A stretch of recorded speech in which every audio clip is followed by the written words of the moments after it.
중간중간에 눌림은 줄 수 있겠지만 결국 방향성은 이상이 아니다. 25만 원에서 30만 원 정도 선까지는 길게 보면 가능할 것 같다라는 생각입니다. 경제 시그널 시작합니다. 조현선입니다. 요즘 새해 들어서 삼성전자 주가 매우 뜨겁습니다. 자, 어느새 14만 원대를 넘었고요. 증권가 목표치가 20만 원을 훌쩍 넘는 수치가 나오기도 했습니다. 그럼 이 시점에서 삼성전자를 어떻게 바라봐야 하는지 샅샅이 분석해 보려고 합니다. 소재민 JNC 투자자문 대표 모셨습니다. 안녕하세요. 네, 안녕하세요. 오늘 또 뜨겁네요. 그쵸. 삼성전자는 정말 열기가 식질 않는 것 같아요. 아니 그리고 실적이 보통 이렇게 나오면 뭐 선반영이 된다든지 또 중간에 잠깐 내려가는데 오늘은 제가 봤을 때까지만 해도 또 최고치 찍었잖아요. 그렇죠. 원래 보통이라면 지금 삼성전자 주가가 지금 실적 잘 나올 거라는 걸 몰랐던 사람이 없죠. 그렇죠. 당연히 잘 나왔기 때문에 보통 이럴 때는 세론이라 그래서 이제 결과 나왔으니까 이제 그러니까. 차익 실현해야지인데 사실 지금 아마 대부분 여기 계신 분들 보시는 분들 다 그럴 것 같아요. 삼성전자 빠지기만 해봐라. 내가 산다. 맞아요. 약간 이런 생각을 가지고 네. 있는 매수 대기자들이 많다 보니까 조금만 밀려도 다들 이걸 매수 기회라고 생각해서 이렇게 잡으시는 것 같아요. 그렇죠. 그러다 보니까 원래 정상적이라면 오늘 좀 빠졌어야 정상인데 그만큼 어떻게 보면 삼성전자의 열기가 뜨겁다라고 볼 수 있을 것 같네요. 네. 그러면 저희가 다짜고짜 여쭙고 시작을 하는데 삼성전자 주가 사야 될까요? 말아야 될까요? 기다려야 될까요? 일단 물리고 생각해도 괜찮을 것 같아요. 그래요. 일단 오. 사서 물리면 더 사면 되죠. 여지가 있는 거네요. 어쨌든 그쵸. 그 근데 뜻은. 그렇죠. 근데 이게 사실 삼성전자가 고평가가 되어 있다라는 의견들도 있고, 네. 뭐 아니다. 이제 시작인데 무슨 소리 하냐 이런 의견들도 있잖아요. 사실 저 같은 경우는 사실 지금 가격이 고평가라고 느껴지지는 않아요. 다만 과열된 건 맞다라고 생각을 하거든요. 네. 그러니까 우리가 탑을 쌓아서 이렇게 건물을 올린다라고 했을 때. 이렇게 단단하게 높게 건물을 올리려면 철근을 하고 뭐 콘크리트를 부어서 이렇게 점점 층을 올려가야 되는데 네. 사실 지금 삼성전자 같은 경우는 약간 콘크리트를 부어서 올리는 게 아니라 뼈대 가지고만 이렇게 올라간 느낌? 그러니까 삼성전자는 더 갈 수 있는 종목이 맞지만 과열 국면이라는 건 좀 부정할 수 없을 것 같아요. 근데 이 과열이라는 게 뭐 과열 국면 들어갔으니까 내일부터 당장 조정이 온다. 이렇게 말할 수도 없는 거죠. 과열이 어디까지 진행될지는 모르니까. 그런 관점에서 내가 삼성전자를 그냥 정말 주가의 움직임만 보는 트레이딩 관점으로 접근을 할 것이냐. 네. 아니면 정말 나는 노후까지 보는 뭐 ETF처럼 좀 중장기적인 관점으로 그냥 이 산업을 보고 길게 투자를 할 것이냐에 네. 따라서 이제 성향에 따라서 누구는 지금 사야 될 수도 있을 거고 누구는 관망해야 될 수도 있을 거고 누구는 팔아야 될 수도 있기 때문에 일단 본인의 성향이 어떤 건지가 더 중요할 것 같고요. 뭐 뒷부분에서 뭐 여기에 대해서 좀 나눠서 설명을 한번 해드리도록 하겠습니다. 네. 자, 말씀하신 대로 차근차근 알아보려고 하는데 오늘 어쨌든 예상은 했지만 잠정이지만 어닝 서프라이즈 기록을 했는데 이번에 뭐 예상은 다 이제 했잖아요. 말씀하신 대로 이번에는 시장이 어떻게 받아들였다고 보면 될까요? 일단 실적 잘 나올 거 다들 알고 있었고요. 근데 이제 여기서 시장이 살짝 고민하는 게 보였던 게 그런 게 있는 것 같아요. 사실 4분기 실적, 4분기 우리나라 환율 어땠죠? 막 거의 뭐 고환율이었죠. 미쳤다라고 했잖아요. 네. 우리나라는 수출 중심의 국가이기 때문에 사실 수출하는 기업들 입장에서는 고환율이 나오면 당연히 영업이익이 올라가는 모습을 보여줄 수밖에 없어요. 네. 그래서 아마 지금 실적이 잘 나왔는데 이게 환율에 의한 컨센 상회인지 아니면 정말 낸드 플래시라던가 이런 게 잘 팔려서인지 여기에 대해서 좀 긴가민가 하는 그런 것들 의견들도 있고요. 물론 디램 가격, 낸드 플래시 가격이 올랐기 때문에 1분기 실적은 더 잘 나오겠지만 네. 지금 우리가 생각해야 될 건 이제 본격적으로 미국도 올해 금리 인하가 기조가 계속 지속될 가능성이 높은데 네. 그랬을 때 환율 같은 경우도 현 정부가 지금 적극적으로 환율 안정화를 위해서 액션을 취하고 있죠. 그럼 환율이 여기서 떨어진다라고 했을 때 환율이 떨어졌을 때 영업이익이 우리가 생각했던 것보다 좀 더 줄어들 수도 있지 않을까? 이런 경계심도 어느 정도 가지고 있는 것 같고요. 또 마지막으로 이게 제일 중요하죠. 최근에 이슈라고 부를 게 산업 이슈라고 부를 만한 게 원래 시장은 이슈를 가지고 보통 돌아가잖아요. 네. 보통 시장 이슈가 있을 거고 산업 이슈가 있어요. 그럼 산업 이슈라고 한다면 CES가 일단 대표적이었어요. CES 되게 좋을 거야. 막 이런 기대를 했다가 막상 까보니까 이거 다 아는 내용이잖아. 약간 우리가 영화관을 보기 전에 네. 리뷰를 집에서 한 5개를 보고 갔어요. 그럼 영화를 보면서 내용을 이미 다 알고 있으니까 영화의 재미가 좀 떨어지는 것처럼 약간 CES도 그런 이벤트였고 이제 CES도 마무리가 됐고 삼성전자도 실적 발표가 나왔어요. 네. 그럼 그 뒤로 나올 만한 AI 이슈가 있나 지금 당장에? 당장에 딱히 떠오르는 게 없거든요. 그렇죠. 굵직한 건. 만약에 뭐 금리 인하에 대한 기대감을 심어준다? 뭐 이번에 고용지표 통해서 네. 그렇다고 하더라도 사실 이게 기술주뿐만 아니라 제약바이오 산업에도 긍정적인 호재긴 하지만 AI 산업에 되게 자극 불씨를 당기는 그런 이슈는 또 아니다 보니까 그럼 이슈가 지금 당분간 공백기가 생길 수 있는데 그럼 최근에 삼성전자가 이러한 기대감 갖고 끌어올렸는데 잠깐 쉬어갈 수도 있지 않을까? 뭐 약간 요런 경계심? 요런 경계심들도 오늘 주가 움직임에서 좀 보였던 것 같아요. 네. 그럼 최근에 14만 원을 이제 당연히 거뜬하게 넘는 분위기인데 이게 중요한 이유가 개별 종목을 떠나서 이게 우리나라의 전체 또 주식이나 시장을 이끌고 있기 때문이잖아요. 삼성전자 주가가 이 14만 원까지 올랐던 어떤 객관적인 배경은 어떤 걸로 보면 돼요? 일단은 삼성전자는 지금까지 SK하이닉스한테 완전히 약간 AI 산업에서 좀 밀리는 모습을 좀 그쵸? 보였잖아요. 네, 순위도 넘겼고. 그렇죠. 근데 이제 삼성전자가 갑자기 주목받기 시작한 게 이제 HBM3에서 엔비디아의 컬을 통과했다라는 것 때문에 그러면은 HBM 반도체 점유율이 현재는 한 15% 정도 되는 걸로 알고 있어요. 15에서 한 17% 네. 왔다 갔다 하는 걸로 알고 있는데 이게 올해는 컬도 통과했겠다. 한 30% 넘지 않을까? 이런 기대감이 일단 첫 번째겠죠. 자, 그리고 그 DRAM 가격들 올라갔고요. 또 낸드 플래시 가격이 올라갔는데 사실 낸드 플래시 이게 삼성전자가 시장 점유율 1위거든요. 그런데 사실 이것 또한 데이터 센터에 굉장히 필수적인 거예요. 남들은 그냥 HBM만 있으면 되는 거라고 생각을 하지만 HBM 같은 경우는 사실 휘발성 메모리라고 보시면 되고 이게 데이터가 지나가는 통로 같은 느낌이에요. 네. 그리고 우리가 데이터를 막대한 양의 데이터들이 필요하잖아요. 네. 그거를 학습시키고 추론하려면 그 막대한 양의 데이터를 저장시키는 게 우리가 알고 있는 뭐 SSD 하드죠. 네. 이게 낸드 플래시인 건데 문제는 이 낸드 플래시가 지금까지 시장에 너무 많이 풀렸었어요. 그러니까 희소성이 없던 거죠. 근데 HBM은 희소성이 있던 거예요. 그래서 HBM은 돈 주고 살려 그래도 못 사는데 낸드 플래시는 많으니까 약간 네. 헐값에 갔다가 최근에 이제 데이터 센터 늘어나고 하면서 낸드 플래시 수요도 꾸준히 올라가다 보니까 이제는 공급보다 수요가 더 많아지게 되면서 낸드 플래시 가격이 올라간 거죠. 네. 그럼 이런 것들을 생각해 봤을 때 그럼 삼성전자가 2026년 실적 다 좋겠다라는 판단이 들 수밖에 없죠. 점유율도 올라갈 거고 낸드 플래시 디램 가격도 올라갈 거고 거기다 추가적으로 외국인들 입장에서는 지금 우리나라 환율 앞으로 좀 더 떨어질 가능성도 없지 않을까? 미국이 금리 인하하면 달러 가치가 떨어질 테니까. 그러면은 우리나라 증시에 관심을 가지면서 종목을 쭉 보는데 그럼 거기 안에서 SK하이닉스 같은 경우는 예전에 우리 코로나 이후에 고점 대비해서 SK하이닉스 지금 한 5배 가까이 올랐거든요. 네. 그때 15만 원이었으니까. 그리고 꼭 SK하이닉스가 아니더라도 뭐 하나오션이라던가 조방원 이런 것들도 많지 않냐라고 말씀을 하실 수 있는데 이쪽 같은 경우도 작년에 어느 정도 주가가 거의 2배에서 3배 가까이 올라간 게 많아요. 네. 근데 삼성전자를 놓고 보면 삼성전자는 과거 코로나 이후 고점 때 가격이 한 9만 원 됐나요? 8만 원, 9만 원 그것도 정도 됐어요. 잠깐이었어요. 그렇죠. 네. 그거 찍고 밀렸지만 그리고 그때 대비해서 코스피 지수가 지금 한 30, 40% 올랐잖아요. 네. 30, 40% 올랐는데 삼성전자도 그때 대비해서 30, 40% 오른 거예요. 그러면 우리가 생각했을 때 AI 산업에 대한 수혜를 삼성전자는 아직까지 받은 게 없는 거거든요. 지수만큼 오른 거예요, 지금. 그렇기 때문에 SK하이닉스는 AI 산업의 수혜를 봐서 5배나 올랐는데 네. 삼성전자는 지수만큼 올랐네? 라고 하면 외인들 입장에서는 앞으로 2026년 실적 좋아질 것 같은데 안 살 이유가 없었던 거죠, 삼성전자. 그렇네요. 그런 이유들 때문에 삼성전자의 수급이 쏠려오면서 올라간 건데 다만 또 삼성전자로만 좀 집중된 수급들은 시장에 좀 악영향을 주고 있는 것 같다. 이렇게 볼 수 있겠죠. 이게 삼성전자가 뜨거운 만큼 투자자들도 몰리고 있는데 그런 만큼 저희가 객관적으로 알 필요도 있을 것 같아서 이게 삼성전자의 삼성 반도체가 이 글로벌 반도체 시장에 어느 위치에 와 있는지가 좀 궁금해요. 사실 이제 여기서도 말이 많아요. 막 사람들은 SK하이닉스한테 안 된다. 이제 삼성전자 너네는 이제 끝장이야. 너네는 뭐 지금 잠깐 반짝하는 거야. 뭐 이렇게 말을 하지만 삼성전자는 어떻게 하나하나 뜯고 보면은 만년 2등이거든요.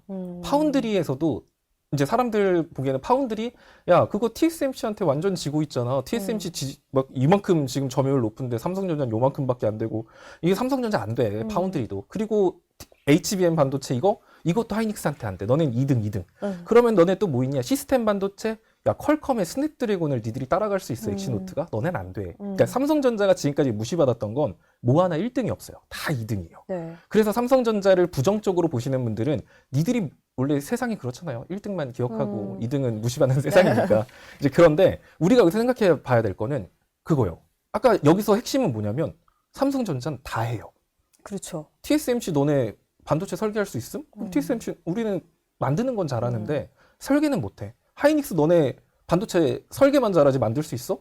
파운드리 기술력이 떨어져요.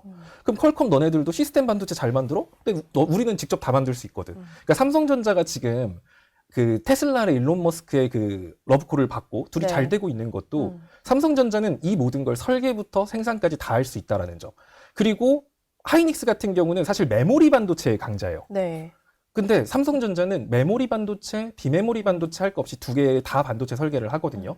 이런 부분들을 생각해 보면은 삼성전자가 지금 만년 2등인 건 사실이고 또 파운드리 분야에 대해서도 TSMC한테 너네 밀리잖아 라고 하는데 이 밀리는 이유도 있어요. 보통 파운드리는 위탁 생산이에요. 이거 네. 만들어주세요. 그럼 예, 만들겠습니다 하는데 그러면 불량률이 적어야 되잖아요. 그렇죠. 네, 삼성전자 뭐 여러분들 반도체 얘기 들으면서 막 수율 이런 얘기 많이 들어봤을 거예요. 네. 사실 이런 게 익숙하지 않으신 분들은 뭐 약간 대게 먹을 때나 뭐 수율 생각했지 반도체의 수율이 뭔가 하실 텐데 네. 이 수율이 불량률을 얘기하는 거예요. 그러니까 그러면 불량률이 최대한 적어야 되는데 삼성전자는 불량률이 높았단 말이에요. 그럼 이게 기술력이 떨어져서 불량률이 높았던 건가 생각하시는데 그게 아니에요. 삼성전자는 뭔가 모험을 했어요. 그래서 약간 반도체를 생산할 때 우리가 반도체에서 중요한 게 여러분들 뭐 저전력이 중요하다, 전력 효율이 엄청 네. 중요하다 이런 얘기를 하는데 약간 GAA라고 하거든요. 네. 삼성전자에서 저전력 반도체를 만들기 위해서 보통 이 전기가 지나다니는 통로가 있어요. 네. 반도체를 만들 때. 그러면 호스라고 생각을 해보죠. 물이 막 나와요. 네. 이게 손바닥 갖고 탁 막아요. 그러면 여기서 물이 삐져나오긴 하겠죠. 네. 최대한 막고 있어도. 근데 이거를 손으로 완전 꽉 감싸면 새는 물이 적겠죠. 네. 전력 효율이 높아지는 건데 이 기술이 굉장히 어려운 기술이에요. 근데 삼성전자는 이거를 예전부터 파운드리 3나노 근데 너무 전문가가 네. 우리는 전문가일 필요는 없으니까 네. 예전부터 이거를 삼성전자는 미리 해왔던 거예요. 전력 효율을 높이기 위해서. 그러니까 너무 어려운 기술이다 보니까 불량품이 많이 나오는 거예요, 자꾸. 그렇지만 삼성전자가 원하는 건 초격차거든요. 그렇죠. 초격차를 위해서 우리는 3나노 공정부터 이거를 해서 저전력을 만들겠다. 근데 TSMC 같은 경우는 우리는 굳이 이렇게까지 안 해도 된다. 그냥 안정성을 좀 추구하자라고 갔던 거거든요.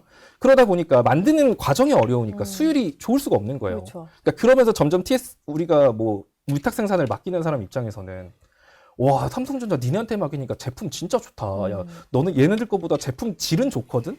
근데 내가 100개를 주문했는데 80개가 불량품이면 그건 좀 심하지 않냐? 우리 이 정도까지 전력 효율은 필요 없어. 그러니까 TSMC한테 갈게. 약간 이러면서 옮겨졌던 거예요.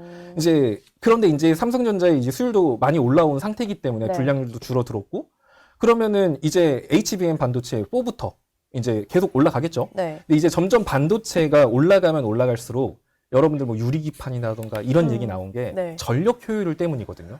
얘네들 전기 먹는 하마기 때문에 저전력 반도체를 만들어야 된다. 전기를 아껴 써야 된다. 막 이런 기술의 그쵸. 필수적인 기술이 아까 제가 말한 그 기술이에요. 삼성전자는 그거를 예전부터 준비를 해왔던 기업입니다. 그래서 지금은 만년 2등인데 만약에 이제 여기서 AI 산업이 더 확장된다라고 생각했을 때 지금까지는 메모리 반도체 위주였다면 피지컬 AI로 넘어가면 그때부터 필요한 건 뭐냐면 이 로봇이든 자동차든 우리가 쓰는 차세대 하드웨어에 뇌가 필요하거든요. 그렇죠. 그게 시스템 반도체예요. 그럼 삼성전자는 메모리 반도체도 할 줄 알고요. 시스템 반도체도 할 줄 알고 파운드리도 할 줄 아는데 파운드리의 저전력 반도체에 많이 투자를 했어요. 네. 지금까지 수율적인 문제가 있었지만 이 부분에서 삼성전자가 안정적으로 해소해서 이 중에 단 하나라도 위로 1등으로 올라갈 수 있다라고 하면 지금은 2등으로 선발 주자지만 나중에는 정말 기존의 1등들보다 훨씬 앞서갈 수 있는 상황이 그렇죠. 되는 왜냐하면 거죠. 그 1등들이 또 그 저전력으로 투자해야 되는 맞죠. 시간을 이 사람들은 이미 해왔으니까 또. 그렇죠. 그렇죠. 그래서 이렇게 지금은 후발주자지만 충분히 압도적인 선두가 될 수 있는 기업이 삼성전자가 아닐까라는 생각을 하고 물론 갈 길은 아직 멀긴 하겠죠. 근데 이러한 준비들을 차곡차곡 잘해왔다라고 생각을 해서 그 빛을 본다라고 하면 뭐 올해 내년에 이렇게 한 빛을 보지 않을까 뭐 이런 기대를 하고 있습니다. 투자자들이든 외국인들이든 이제 그런 여지를 좀 봤을 것 같은데 이거를 이제 계속 박차고 가서 추가로 좀 주가를 끌어올릴 만한 상승 시그널이라는 게 있을 거 아니에요. 그렇죠. 다른 게 또 뭐 어떤 요소들이 있을까요? 저는 사실 이제 그런 말들 하잖아요. 뭐 낸드 플래시 가격이 올라가, D램 가격이 올라가면 뭐 삼성전자 실적 좋을 거니까 뭐 상승 시그널이다. 네. 이건 다 아는 얘기잖아요. 그러니까 여러분들이 주가가 올라갈 때 전 항상 그런 얘기를 많이 해요. 뉴스가 나와서 주가가 올라가는 게 아니라 올라갈 때 되면 뉴스가 거기에 맞춰서 뜨는 것도 있거든요. 이미 공개된 내용을 재탕삼탕한다 그래서 그게 주가에 막 구간을 확확 바꿀 정도로 올라가진 않는다는 거죠. 그럼 우리가 이렇게 뻔한 내용들 말고 좀 새로운 걸 생각해 보면 네. 사실 지금까지 사람들 HBM 반도체에 막 열광하고 있어요. 근데 사실 HBM 반도체가 뭐냐라고 질문을 하면 AI에 필요한 반도체 아닐까요? 그렇죠. 라고 말을 해요. 그럼 우리가 여기서 또 AI를 산업까지 생각을 해보면 지금까지는 클라우드 AI라고 하죠. 네. 그러니까 막대한 정보를 학습시키고 그 소프트웨어가 학습돼서 이제 추론을 해서 답변을 하는 거예요. 그래서 이제 데이터 센터에서 그런 학습과 추론 과정을 거치고 그러면 이게 이제 우리가 일상생활에 녹아들어야 되잖아요. 네. 그러니까 여러분들 뉴스 보면 나왔던 피지컬 AI가 그런 거거든요. 그래서 로봇이라던가 이런데 학습하고 추론까지 완료된 애들을 이제 시스템 반도체에 칩을 꼽아서 로봇이라던가 다른 곳에 이렇게 또 꼽는다 느낌. 그럼 중요한 건 이제 중요한 시장은 메모리 반도체에 우리가 집중할 게 아니라 우리 일상생활에서 AI가 익숙해지기 위해서는 각 가전제품이든 로봇이든 새로운 하드웨어 기기든 거기에 맞춰진 시스템 반도체가 필요할 거예요. 네. 지금 그러면 비메모리 반도체 시장이거든요. 그게. 네. 그럼 여러분들이 앞으로 삼성전자 좋겠는데라는 느낌을 받으려면 비메모리 반도체, 시스템 반도체에 대한 이야기들이 막 시장에 던져진다라고 하면 결국 귀결되는 게 그러면 그거 삼성전자 하는 거잖아. 이렇게 연결이 될 거예요. 그래서 뭐 디램 가격이 올라갔다, 낸드 플래시 가격이 올라갔다 이런 다들 아는 얘기들 말고 네. 뭔가 차세대 하드웨어 기기에 대한 얘기들. 예를 들면 그런 것도 있겠죠. 메타가 스마트 글라스 지금 만들고 있거든요. 네. 스마트 글라스도 AI랑 접목할 수 있는 하드웨어예요. 그럼 우리가 스마트 글라스에 막 사람들이 주목을 하는 시장이 막 나왔어요. 그렇다는 소리는 이제 로봇뿐만 아니라 스마트폰 다음 단계의 하드웨어에 대한 기대감이 생긴다는 거거든요. 지금 우리가 맨날 컴퓨터만 했잖아요. 네. 옛날 컴퓨터 시대가 오고 나서 우리 일상생활이 굉장히 많이 바뀌었고 스마트폰이 나오고 굉장히 많이 바뀌었어요. 그리고 난 다음에 만약에 스마트폰 다음 차세대 하드웨어가 뭐가 될지 모르겠습니다. 하지만 그게 등장한다라고 했을 때 또 우리의 삶은 많이 바뀔 거예요. 정말 AI를 일상에서 우리가 활용을 하게 되겠죠. 네. 그러면 그런 얘기가 나왔을 때 그거 만드는 회사가 어디죠? 삼성전자예요. 그래서 삼성전자는 단순히 반도체뿐만이 아니라 차세대 하드웨어 기기에 대한 것도 하는 회사이기 때문에 그냥 램 가격이 올라갔다 여기에만 좀 집중하지 마시고 뭐 메타의 스마트 글라스 얘기가 나온다든지 시스템 반도체가 중요하다, 비메모리 반도체 중요하다 이런 얘기 나오면 삼성전자 얘 한 번 더 올라갈 수 있겠구나 이렇게 생각하시면 될 것 같습니다. 오, 좋습니다. 그리고 이게 한참 뜨거울 때는 정말 요만한 거에 내려가고 요만한 거에 올라가는 경우가 있는데 마침 또 CES에서 젠슨왕이 이제 지난해 깐부 회동으로 큰 인기를 누린 뒤에 이제 CES에서 AI 공장 때문에 더 많은 반도체 생산 공장이 필요하다. 그 다음에 엔비디아가 HBM4 첫 소비자가 될 것이다. 라고 이제 얘기를 하면서 그 문장들을 보면 사실 하이닉스와 삼성전자를 빼놓을 수 없는 문장들인 것 같아서 이것도 투자자들에게는 굉장히 큰 메시지가 될 것 같거든요. 그쵸. 보통 이제 삼성전자가 아니 그렇게 파운드리 기술력도 있고 근데 너네는 왜 지금까지 HBM3를 못했던 거야? 원래 D램의 강자는 하이닉스가 아니었어요. 삼성전자였죠. 그렇죠. 컴퓨터 까면 다 삼성전자 램 꼽혀 있었거든요. 그렇죠. 네. 이게 D램이 엄청나게 좋은데 결국 HBM 반도체가 뭐다? D램을 쌓은 거거든요. 네. 쌓아서 꾹 누른 거예요. 그렇죠. 그리고 그거를 엔비디아의 그 학습할 수 있는 GPU 옆에다 딱 붙여놓은 게 HBM 반도체인데 삼성전자가 D램 성능은 훨씬 좋아요. 근데 하이닉스가 더 잘 나갔던 이유가 뭐냐면 이걸 그 D램을 만드는 과정 속에서 삼성전자는 성능과 효율을 되게 중요시 여기는 대신에 열 관리를 좀 못했어요. 하나하나가. 그러니까 열 관리를 못한 걸 쌓아갖고 꾹 누르니까 이게 열 때문에 GPU가 엄청나게 뜨거운데 얘가 그 열 관리를 못했던 거예요. 그래서 HBM3나 이런 쪽도 삼성전자가 계속 컬테스트에 실패했던 거거든요. 네. 애초에 기술이 부족한 게 아니라 처음 D램을 만들었던 구조적인 차이 때문에 삼성전자가 뒤처졌던 거예요. 근데 이 부분을 삼성전자가 이번에 테스트를 통과했죠. 네. 그렇다는 소리는 삼성전자의 분명히 HBM 점유율도 높아진다라는 얘기고 아까 말했던 것처럼 HBM4 반도체에서 핵심은 결국에는 저전력이에요. 근데 삼성전자는 3나노 공정부터 저전력 반도체가 지금 아까 말했던 GAA라는 그 기술을 통해서 준비를 해왔어요. 네. 그런 점들을 생각하면 똑같이 HBM 반도체가 나온다라고 해도 삼성 제품의 전력 효율이 더 높을 수밖에 없거든요. 그럼 그런 부분이 매력적인 포인트고 SK하이닉스 같은 경우는 HBM3 반도체까지는 자기들이 다 했어요. 근데 SK하이닉스 아까 말했지만 파운드리 기업이 아니잖아요. 근데 그러니까 그 기업이 아니어도 HBM3까지는 그게 커버가 됐지만 HBM4 반도체부터는 TSMC에게 의존할 수 있는 위탁 생산을 해야 되는 부분들이 분명히 네. 존재하거든요. 이런 걸 본다라고 했을 때 과정과 삼성전자는 혼자 다 할 수 있는 거고 그럼 단가에서 가격 경쟁력인 측면에서 생각을 해봐도 한 명이 다 하면 아무래도 그렇죠. 가격 경쟁력이 좋을 수밖에 없죠. 근데 제품의 품질까지도 괜찮다라고 한다면 삼성전자가 HBM 시장에서 시장 점유율을 높일 가능성이 높죠. 그럼 젠슨 왕 그 아저씨 황 아저씨 네. 말씀처럼 데이터 센터라든가 이런 것들은 계속 늘어날 거고 꼭 피지컬 AI뿐만 아니라 시스템 반도체, 메모리 반도체, HBM4 뭐 다 늘어난다라고 했을 때 삼성전자의 점유율이 올라갈 가능성 높다. 이런 거 보면 삼성전자를 부정적으로 볼 이유가 지금 있을까? 이걸 과연 삼성전자를 지금 고평가라고 해야 되나? 뭐 물론 이러한 내용들이 지금 주가에 선반영된 거다라는 의견들도 존재하지만 아까 말한 것처럼 아직 안 나온 것들, 차세대 하드웨어 기기라든지 시스템 반도체에 대한 이슈라든지 이런 것들이 추가적으로 나왔을 때 충분히 추가적인 밸류업이 가능하지 않나라는 생각을 하고 있습니다. 잠시 다른 거 여쭤보면 이런 분위기면 사실 AI 거품론도 되게 무색해지는 것 같긴 하는데 대표님의 개인적인 생각은 어떠세요? AI 거품론. 사실 예전에 닷컴 버블 뭐 그런 그쵸. 얘기를 하는데 늘 비교를 하시는데 이게 왔다 갔다 하는 것 같기도 해요. 의견들도 많고. 근데 그런 거죠. 거품이 꺼지면 그러니까 거품이라는 게 그런 것 같아요. 알맹이가 있는데 약간 좀 얘가 공갈빵처럼 커진 것, 아니, 공갈빵처럼 그쵸. 속이 텅 비어 있는 네, 건지 네. 아니면 안에 그래도 알맹이는 있는지의 문제인데 AI라는 산업은 알맹이가 분명히 있는 산업이거든요. 네. 우리의 산업 전반적인 구조 자체를 바꿀 수 있는 산업이기 때문에 거품론? 저는 거품이라는 표현보다는 과열이라는 표현을 쓰고 싶어요. 그러니까 AI는 충분히 여기까지 100층까지 올라갈 수 있고 근데 그 100층까지 올라가는데 우리가 너무 처음에 페이스를 달리면 힘들어하고 잠깐 쉬는 동안 이렇게 쭉 밀릴 때 그 큰 폭으로 떨어질 수는 있겠죠. 네. 하지만 이 고점 자체가 아직 도달했다라고 보긴 어려운 만큼 이 거품이기보다는 과열이다. 과열을 풀어가는 과정 속에서 충격이 한 번은 올 수 있겠죠. 하지만 이 충격이 이제 AI는 끝이다가 아니라 그랬지 과열됐기 때문에 좀 격하게 쉬어가나 보다. 좀 과하게 쉬네라는 느낌으로 여러분들이 AI 산업을 좀 접근한다라고 하시면 만약에 하락한다라고 하더라도 크게 흔들리지 않고 투자하실 수 있을 것 같습니다. 어떤 투자를 할 때 보면은 좋은 것만 보면 안 되잖아요. 요거는 하락할 여지가 있다. 그런 시그널 포인트들이 좀 있을까요? 요거는 좀 내려갈 수 있겠다. 이런 부분들 있잖아요. 사실 삼성전자는 코스피와 결을 같이 해요. 그래서 사실 지수의 흐름을 같이 보면서 접근하는 게 가장 좋은 매매거든요. 네. 결국 시장 분위기, 그러니까 예를 들어 그런 거죠. 갑자기 내일 삼성전자가 지금 막 HBM 반도체도 막 수주를 많이 받아서 실적도 엄청 잘 나왔어요. 네. 근데 막말로 갑자기 내일 전쟁이 났네요. 다른 나라에서. 우리 옆 나라에서 예를 들어 전쟁이 났어요.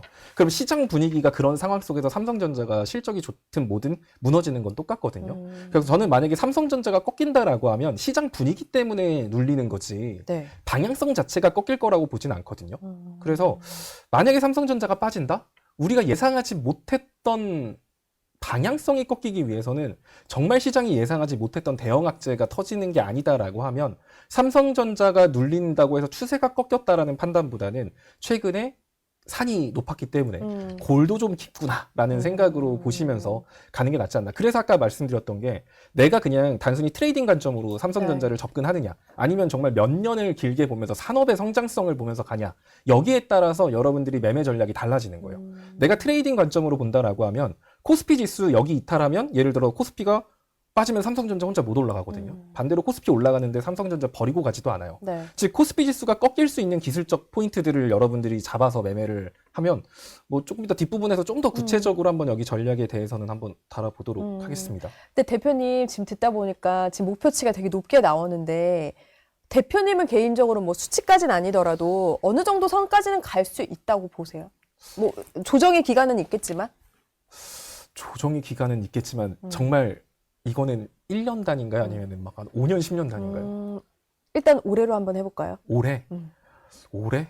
올해라고 하면은 그래도 저는 개인적으로 코스피가 정말 5천 시대가 온다라고 해서 삼성전자 버리고 갈 일은 없으니까 정말 하이닉스가 AI 산업에 대한 수혜를 받으면서 전고점, 거기 얘도 코로나 이후 고점 대비 한 5배 가까이가 올라갔고 여전히 긍정적인 전망이 깔리고 있죠. 근데 삼성전자가 시스템 반도체 시장까지 잡고 HBM4에서 점유율까지 늘린다. 그럼 삼성전자도 그때 대비해서 최소한 하이닉스만큼은 못 가더라도 한 3배 정도는 올라가야 되지 않을까? 3, 4배 올라가야 되지 않을까 생각하면 예전 코로나 이후 고점을 9만 원이라고 봤을 때 그래도 한 25만 원에서 30만 원 정도 선까지는 길게 보면 가능할 것 같다라는 생각이죠. 다만 여러분들이 주의해야 될 건 30만 원까지 간다고 지금 내일 빠지고 있잖아 이렇게 하는 게 아니라 이 주식이라는 건 추세를 만들면서 올라가요. 그러니까 추세라는 건 방향성이 위라는 건 쉬지 않고 올라간다라는 게 아니라 고점과 저점을 같이 올리는 거거든요. 그런 관점으로 생각하면 중간중간에 눌림은 줄 수 있겠지만 네. 결국 방향성은 우상향이다. 그래서 트레이딩 하시는 분들은 이 추세를 파악해서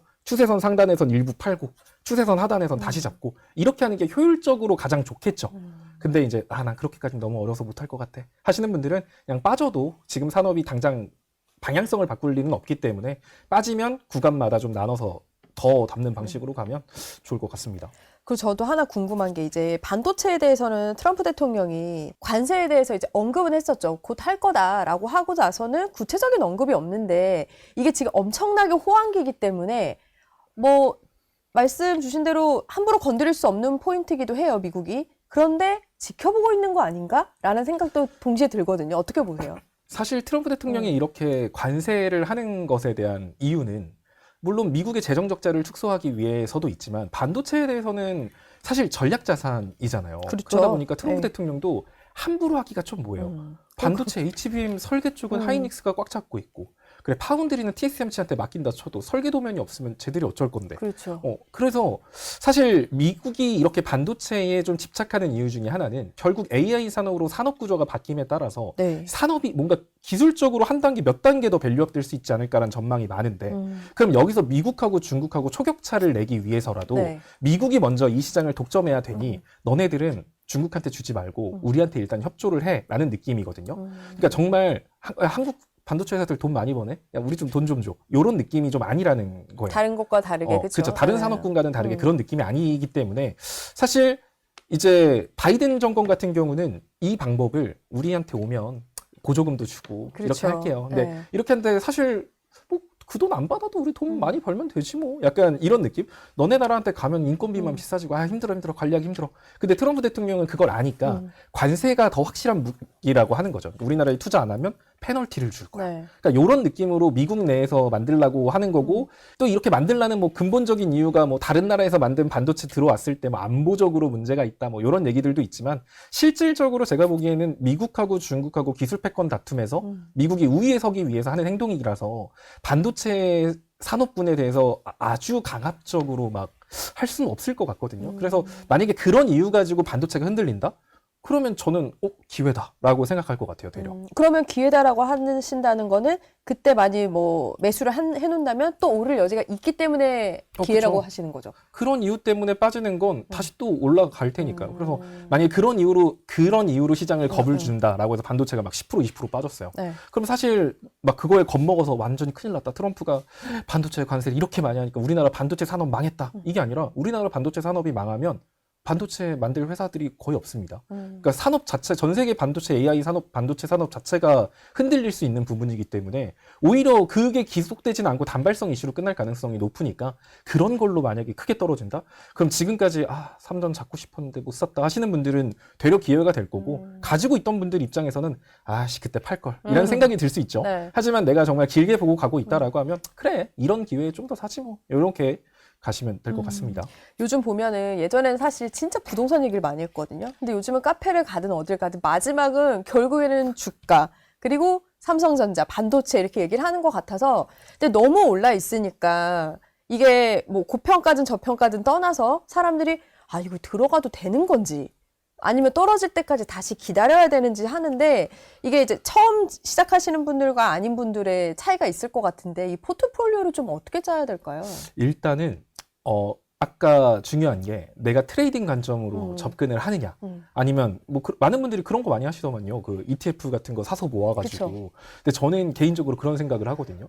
예를 들어 저는 반도체 ETF를 사서 모으려고요. 그러면은 사실 ETF를 사서 세금을 아끼기 위해서 뭐 ISK 계좌라든지 막 이런 걸 하시는데 그냥 그럴 바에 삼성전자를 사면 배당도 주고 주식은 사실 지금 아직 금투세 시행이 안 됐기 그쵸. 때문에 세금도 없잖아요. 네. 어차피 반도체 ETF 지수가 올라가려면 삼성전자나 하이닉스가 올라가야 되는 부분이라고 한다면 정말 자기가 중장기적인 관점으로 투자를 하면 내가 적금식으로 그냥 매주 한 주씩 사지 뭐 아니면은 뭐 매달 몇 주씩 사지 느낌으로 가는 게 사실 제일 좋아요. 그러니까 하이닉스라던가 삼성전자가 지금 되게 멋지게 올라가니까 사람들 눈에는 와 저거는 정말 사고 팔고 단타해도 좋겠다. 근데 사실 삼성전자랑 하이닉스는 단타 느낌의 종목은 아니거든요. 사실 그동안을 생각하면 단타는 아니기는 해요, 느낌이. 그렇죠. 그쵸? 근데 이제 뒤돌아 보니까 여기서부터 여기까지 이렇게 많이 올랐으니 내가 그때 샀으면 지금 몇 프로 수익이야 이런 생각 때문에 한 번에 목돈을 넣어서 삼성전자나 하이닉스를 운용하려고 하시는데 네. 그런 관점보다는 만약에 기존 보유자들이라고 한다면 사실 차트 보고 얘기하면 더 좋긴 한데 좀 아쉽지만 추세를 따라서 매매를 한다. 예를 들어 코스피 지수 같은 경우 포인트를 좀 짚어드리면 네. 지금 시장은 고평가는 아니라고 봐요. 어. 근데 과열은 맞아요. 그러니까 제가 더 그러니까 앞으로 코스피 5천 못 가요? 저는 충분히 갈 수 있다고 봐요. 네. 근데 여기서부터 단박에 5천까지 가고 7천까지 갈지는 모르겠어요. 근데 지금은 좀 과열 구간에 진입해 있는 상태이기 때문에 과열이라고 해서 무조건 빠지는 거 아니라고 했죠. 그럼 우리가 지금 시장에서 매매를 할 때는 이 과열을 유지할 수 있는 추세선을 이탈하기 전까지는 매매를 하되 이 과열을 지지하는 추세선을 이탈하면 이 과열을 풀어내기 위해서 보통 두 가지가 나와요. 첫 번째는 이제 제일 무서운 게 투매죠. 네, 그렇죠. 약간 그냥 깔끔하게 다 밀어버리고 다들 개미들이고 뭐고 다 죽고 다시 시작하자. 이게 이제 투매로서 과열을 푸는 방법이 네. 있고요. 두 번째는 지지부진 횡보하면서 풀어가는 과정이 있어요. 사실 어떤 게 나올지는 모르겠지만 일단은 현 시점 기준으로 코스피 같은 경우는 과열을 유지할 수 있는 라인이 제가 보기에는 4,450포인트 정도? 4,430에서 50포인트 정도 보시면 될 것 같아요. 네. 이걸 분봉 차트를 보면서 조금씩 바꿔야 되기는 하는데 4,450포인트를 이탈한다. 그러면 거기서부터 여러분들이 해야 될 건 매수 버튼에서 손을 다 떼시고 떼고. 딱 떼고 네. 근데 뭐 굳이 그러면 손절 쳐야 되나요? 라고 하면 뭐 어차피 다시 오를 건데 손절 칠 필요는 없겠죠. 밑에서 차라리 더 사면 되겠죠. 네. 대신에 이제 여기서 중요한 것보다 떨어질 걸 생각하고 분할 매수로 가는 거예요. 그럼 4,450 이탈하면 그 다음부터는 어디로 간다? 다음번 반등 포인트는 4,300포인트. 이거 좀 기억해 두세요. 포인트요? 4,300포인트를 기억해 두시고. 네. 자, 그럼 여기서는 반등이 나오면 이제 건강하게 상승 추세를 새롭게 만들 수 있어요. 근데 4,300포인트까지 이탈해버렸다. 이제 그때는 이 과열 국면이 끝나고 과거의 상승 추세로 들어갈 가능성이 높거든요. 그럼 이게 약간 딱 기점이 될 수 있는 그 포인트네요. 포인트가 4,300포인트라고 보시면 돼요. 여기를 이탈했다. 그러면 4,050, 많으면 4,050포인트까지 누릴 수 있어요. 그럼 현가 대비 얼마 빠져야 돼요? 한 10% 넘게 빠져야 되죠. 그러니까요. 여러분들 생각해봐요. 코스피가 10% 빠졌어요. 여러분들 종목은 안 빠질까요? 같이 빠지겠죠. 코스피 10% 빠지면 여러분 종목은 슬프겠지만 15%, 20%, 막 30% 빠져요. 그리고 삼성전자가 코스피 지수 그만큼 빠지는데 삼성전자 혼자 올라갈까요? 안 그렇진 올라가요. 않겠죠. 다 삼성전자도 빠지기 때문에 코스피도 빠지는 걸 거예요. 그러면 삼성전자를 내가 지금 시점에서 들어간다라고 한다면 삼성전자가 정말 운 나쁘면 이 과열을 풀어가는 투매가 정말 심하게 나오면 야, 운 나쁘면 한 15%, 20%도 한번 눌렸다 올 수 있겠는데? 그럼 지금 신규 대기자들은 어떻게 하면 되겠어요? 살 때 애초에 생각하면 돼요. 그냥 기다렸다가 안 오면 너무 억울하잖아요. 그러면 20% 빠진다, 20% 빠질 수도 있다고? 오케이, 그럼 나는 지금 원래 1,000만 원 살라 그랬는데 지금 일단 150만 원 사고 여기까지 오면은 150 더 사고 여기까지 오면 살게. 이렇게 그냥 분할로 쭉쭉 가는 게 사실 지금 시장에서 소외받지 않는 방법이죠. 이 과열이 언제 끝날지 모르는데 네. 마냥 기다렸다가 안 오면 내가 저 자식이 그때 기다리라고 했다가 기다렸더니 삼성전자 놓쳤는데 또 이런 얘기 네. 나오잖아요. 그러니까 지금부터 어디까지 떨어질 수 있을지를 염두하면서 분할로 접근하고 아까 말한 것처럼 적립식 투자 네. 하면서 가는 거고 그게 아니면 아까 말한 4,300포인트 부분이 변곡점이라고 했잖아요. 나는 그냥 뚝심 있게 기다릴 거야. 그럼 거기 기다려 보셔도 돼요. 근데 안 온다고 너무 슬퍼하면 안 돼요. 네. 그러니까 삼성전자는 개별 종목의 차트를 가지고 매수 매도를 하기보다는 시장 지수의 차트를 먼저 보고 매매하는 게 맞아요. 그러니까 삼성전자 반등 자리가 10만 5천 원, 뭐 13만 원이 반등 자리네. 네. 이렇다고 들어갈 게 아니라 시장 지수 반등 포인트를 생각해라. 왜냐면 삼성전자가 코스피랑 결이 같이 움직이니까. 네. 그러니까 이런 것들을 생각하면서 삼성전자를 매매를 하면 훨씬 효율적으로 기간 수익을 더 많이 쌓을 수 있어요. 근데 저는 잘 모르겠습니다 하면 그냥 지금 사놓으시고 뭐 4,300 가면 거기서 좀 더 산다 생각하시면 되고 일정 수준 아까 말했지만 갑자기 시장이 과열을 풀기 위해 투매가 나온다라는 걸 생각해 보면 내가 그냥 뭐 지금 이제 주식 시작하려고 하는데 삼성전자 지금 제가 2천만 원 있는데 다 2천만 원 삼성전자 살까요? 저라면 그렇게 하기보다는 그렇게 갈 것 같아요. 2천만 원이 있다? 그럼 삼성전자에 지금 한 200만 원, 300만 원, 그러니까 최대 2천만 원까지 채운다 생각하고 2, 300만 원 삼성전자에 넣어놓고 나머지 종목군들 같은 경우는 약간 배당 성향의 종목의 ETF라든지 네. 이런 걸 사놓으면 걔네들은 주가가 빠져도 크게 밀리지 않거든요. 네. 오히려 주가가 빠지면 배당주 같은 경우는 올라가는 경우가 더 많아요. 아무래도 안전자산으로 평가받기 때문에 네. 그런 식으로 포트를 병행하면서 만약에 삼성전자 주가가 많이 빠지면 배당주로 넣어놨던 ETF라든가 이런 상품의 가격 이런 것들을 좀 매도해서 삼성전자로 옮겨 나가는 거죠. 그러니까 이런 식으로 이렇게 두 가지를 가지고 네. 병행해서 그러다가 삼성전자가 그냥 계속 올라가면 뭐 배당 내가 처음 사놓은 수량 가지고 그냥 쭉 가는 거고 그러면서 배당 받다가 나중에 시장 조정 한번 크게 오면 배당주 팔고 기술주로 옮기고 뭐 이렇게 여러분들이 운용을 하시면 지금 신규 진입하시는 분들은 이게 가장 좋은 방법 아닐까? 한 번에 사기보다는 아래로 그냥 그래 한 20% 빠져라. 20% 빠져 난 걱정 안 한다. 한 5번 나눠 사주마. 약간 이런 마인드로. 오, 많이 배우는데요. 그럼 마지막으로 이제 뭐 삼성하면 SK 하이닉스, M7을 사실 연결을 안 할 수도 없는데 각각의 좀 전망만 좀 짧게 부탁드릴게요. SK 하이닉스는 사실 SK 하이닉스를 지금 누가 욕할 수 있을까요? 그럼요. 여기서 SK 하이닉스 별로예요. 욕은 라고 못하지. 하면 큰일 납니다. 네. SK 객관적으로도 못하죠. 네. 객관적으로도 사실 SK 하이닉스가 지금 나쁠 게 있나? 그렇죠. 사실 지금 삼성전자가 패착역 요인이었던 중에 하나가 HBM 반도체 개발을 포기의 중간에 개발에 대한 인력을 줄이고 그렇죠. 개발을 포기했기 때문이거든요. 근데 SK하이닉스는 꾸준히 HBM 반도체를 준비해왔고 지금 그게 빛을 보고 있어요. 앞으로 사실 SK하이닉스만큼 삼성전자가 성장할 수 있을까? 메모리 반도체에 국한해서는 저는 SK하이닉스가 압도적이라고 봐요. 근데 삼성전자의 매력이라고 한다면 메모리 반도체만 하는 게 아니라 비메모리 반도체, 파운드리, 시스템 반도체 전 분야를 하기 때문에 네. 삼성전자의 매력이 높다는 거죠. 그래서 저는 개인적으로는 SK하이닉스보다는 정말 먼 미래를 본다라고 하면은 삼성전자 쪽이 좋을 것 같고, 근데 나는 그냥 한 놈만 한다. 하나 1등이 최고지 뭐 여러 개 하는 것보다 이러신 분들은 SK하이닉스 전 여전히 투자 매력 높다고 보고 있습니다. 이 수치도 여전히 올라갈 그렇죠. 거라고 보세요? 사실 이 수치도 사실 믿을 수가 없을 그러니까 만큼의 이게 수치긴 해요. 근데 사실 조금 걱정되는 거 뭐냐면 결국 HBM 반도체가 지금 주목받고 있는 거는 이 데이터 센터에 대한 거거든요. 그렇죠. 결국 이 데이터 센터를 통해서 많은 정보가 학습되고 AI들이 추론 결과까지 끝나고 나면 그 다음부터 폭발적으로 수요가 올라갈 건 시스템 반도체예요. 그러니까 비메모리 반도체의 수요가 폭발적으로 늘어날 가능성이 그렇죠. 높은 거죠. 그럼 그때부터는 하이닉스는 야 이제 데이터 센터 다 지었다 야. HBM 반도체 이제 필요 없는데 어떡하냐? 이런 얘기가 또 나올 수도 있다라고 저는 개인적으로 보기 때문에 만약에 현 시점에서 너 하이닉스랑 삼성전자 중에 정말 길게 봤을 때 어떤 쪽을 좀 더 좋게 보니라고 하면 저는 삼성전자가 차세대 하드웨어라든지 스마트폰 다음 세대 네. 이 부분 시스템 반도체 뭐 비메모리, 메모리 이런 부분 파운드리 생각해 보면은 정말 길게 보면 저는 삼성전자 쪽에 손을 좀 들어주고 싶다. 하이닉스가 나쁘다는 거 아닙니다. 네. 그러면 마지막으로 이게 M7이 워낙 오를 만큼 올랐다라는 평 때문에 올해는 올라도 상승률이 한 자릿수일 거다. 뭐 이런 분석들도 있거든요. 이게 어떤 외신이나 이런 데 논문에 어떻게 보세요, 대표님은? 사실 그런 거죠. 지금 아직 저는 시장에 결국에는 그런 거거든요. 시장이 상승하기 위해서는 시장에 돈이 많이 유입이 되면 네. 되잖아요.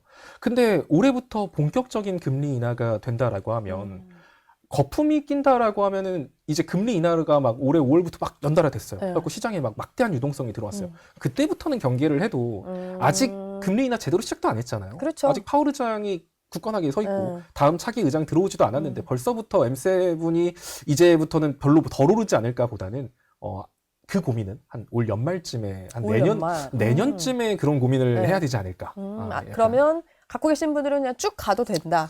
그쵸? 라는 의미도 되겠네요. 그렇죠? 그렇죠. 근데 이제 마냥 들고만 있으면 의미가 없으니까 이 시장의 변화에 따라서 종목들은 어쩔 수 없이 등락을 반복할 수밖에 없잖아요. 그래서 이런 시장 흐름에 따라서 내가 절반 정도는 끝까지 들고 가고 네. 절반 정도는 줄이고 밑에서 다시 사고 이런 방법으로 가는 게 아무래도 정말 기간 수익이나 여러분들 계좌를 풍성하게 만드는 방법이지 않을까 이렇게 생각을 합니다. 오늘 영상을 보시면서 분할로 좀 깨알같이 디테일하게 내 자산을 좀 잘 분배하는 게 필요하다는 생각이 좀 드는 것 같습니다. 지금까지 소재민 JNC 투자자문 대표와 함께했습니다. 고맙습니다. 네, 감사합니다. 저희 경제 시그널 영상 많이 봐주시고요. 좋아요, 구독, 알림 설정 부탁드립니다.